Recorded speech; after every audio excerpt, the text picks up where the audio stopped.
Belle from Gardening Express, and today we're going to be talking about a common garden problem that a lot of people have, especially in the summer. So when you're growing things in smaller pots, often vegetable plants or bedding plants, when it's really hot outside, they can get dehydrated really quickly.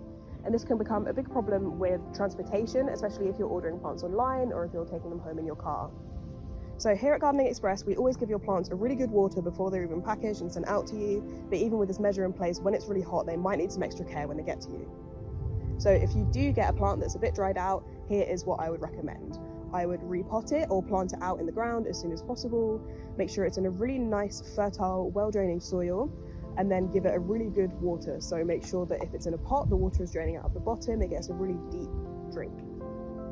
So if you can't repot your plant straight away, you might want to leave it in a shallow bit of water for a few hours if you're busy or anything. This will help it to soak up some water, revitalize it a bit, make sure that the roots have some moisture before they're planted out.